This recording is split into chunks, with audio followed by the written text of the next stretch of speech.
Ayan. So, ito yung output natin, no? Diba? Napakaganda ng ating kulay.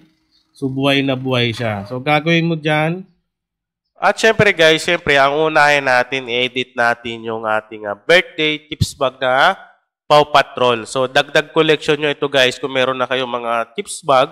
So, pwede nyo pa itong pandagdag collection nyo para sa mga gusto magpagawa sa inyo ng tips bag. Meron kayong i-aalok na iba-ibang design din. So, 4 lang din naman to pero pwede nyo dagdagan siya. Okay? So, dito, babaguhin mo yung pangalan, syempre. Yung picture, ilalagay mo dyan kung kaninong may birthday, dun sa ating chikiting. So, dito, babaguhin nyo lahat yan. Nababago din naman yung kulay, yung text. So, papalitan nyo na lang din yan. So, bahala na kayo dyan. So, dito, bibigyan ko lang kayo ng idea kung ano yung itsura niya kung iba-ibang kulay. So, meron tayong blue, red, yellow, pink. Ayan. So, bahala na kayo dyan. So, gagawin dyan, edit nyo na lang din yan. So, ang size nito guys, kailangan pag ni-print nyo ay A4 size tulad nung sa intro natin, A4 size yan.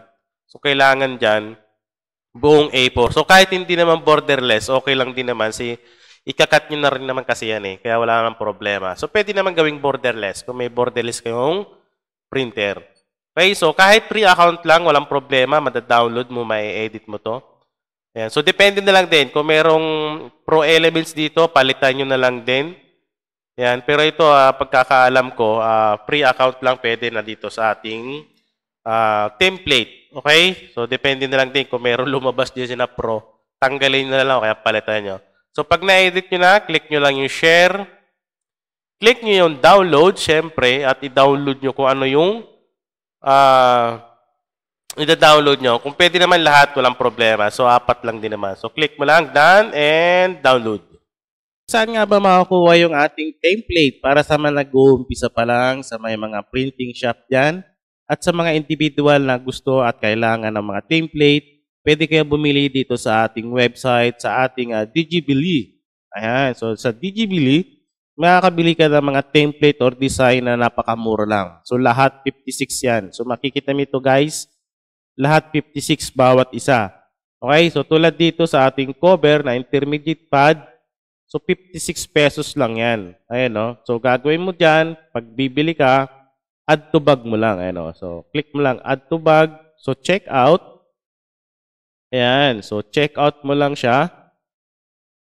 So, makikita mo yung ating payment option. So, andito yan. So, ang gagawin mo dyan, yung 56 na yan, kung meron tayong promo tulad ngayon, meron tayong promo ngayon. So, ang ilalagay mo dyan ay Digibili discount. Kasi yan yung promo natin pero hanggang July 15 lang yan.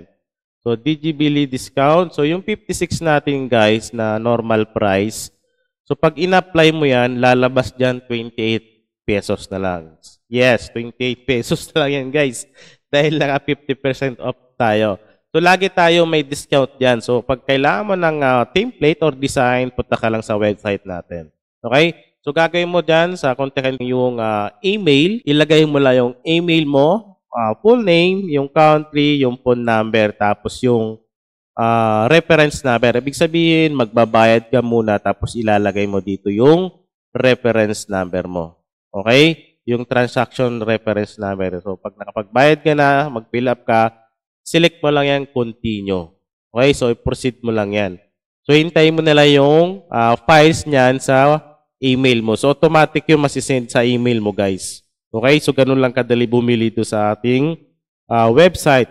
Ayan. So, search mo lang or click mo lang yung link dyan sa description, yung website natin na Digibili. Ayan. So, pwede kang bumili ng mga digital. Okay guys, so sa mga gusto naman gumawa ng ating mock-up para sa ating chips bag, so gagawin mo lang dyan, hanapin mo lang yung mock-ups. So click mo lang yung mock-ups. So may lalabas dito yan. Ayan, so mayroong print, packaging, apparel, home living. So click mo dyan yung packaging. Ayan, so pag na-click mo yung packaging, so mayroon ka makikitang mga ganitong itsura. Ayan o. Diba? So i-click mo lang dyan yung beverage. Ayan. So, assume natin hindi natin nakikita itong recently use ko. Okay, so hindi kasi lalabas yun dyan sa inyo. Sa akin lalabas kasi ginamit ko na siya kanina. So, click mo lang. beverage. Ayan. So, scroll mo lang pababa, ng pababa. Ayan. So, nandito lang sa pinakababa. Sa mga hindi pa maalam kung paano gumawa ng mock-up, so, scroll mo lang sa baba. Ayan, sa baba, sa baba. So, sa pinakababa, ayan. So, dito, okay, so may lumabas na. So, meron ditong pro account, pro. Kailangan ng pro account, so naman meron naman free. So, dito tayo sa free. Kasi nga, karamihan sa inyo ay free lang ginagamit. Ayan, so click na natin yan. So, labas natin select. Click natin yung nagawa natin or i-upload mo yung ginawa natin o yung ginawa mo na chips bag. So, pili tayo ng isa, yung kulay red. Select natin yan. Click mo adjust. I-fill mo lang. Ayan, no, di ba? So, save. Ayan. So, meron ka ng mock-up. So, click mo lang save. Ayan. Okay? So, meron talagang time na loading yung Canva. So, dami siyang gumagamit. Okay, so click mo lang download. Ayan. So, meron ka ng mock-up para sa iyong chips bag. So, ganun lang guys, kadali. Okay? So, ano na lang, explore na lang nyo lang din. Ayan, madali lang din naman yan. Sundan nyo lang yung ating ginawa para dun sa susunod yung mga chips bag na gagawin. Okay? Okay guys, so dito sa chips bag natin, syempre, ang pinakamaganda pa rin gamitin na ink ay pigment ink para long last yung print natin, para di tayo mapaya sa customer natin. Okay, so pag sa business kasi talaga, mas maganda yung sigurado ka. Okay? Kung wala ka namang pigment ink at dye ink lang, so pwede naman siguro yan. So wala ka naman choice, wala naman tayong choice kasi yan yung ginagamit mo. Pero sa susunod, kung meron kang pang-invest sa ating printer na pigment, mas maganda na rin yung pigment ink yung gagamitin natin. Okay? So L3210. So sa ganito guys, pwede naman hindi mo gawing borderless kasi ikakat mo pa naman yan.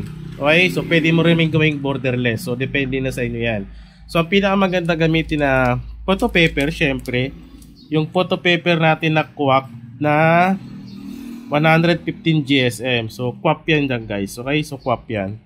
115 GSM to. Sa ganitong size, saktong-sakto na yan sa ating chips bag. So pangit naman yung masyadong makapal. So sa 115 GSM, good na yan. Okay, so glossy na, katamtaman lang yung nipis niya.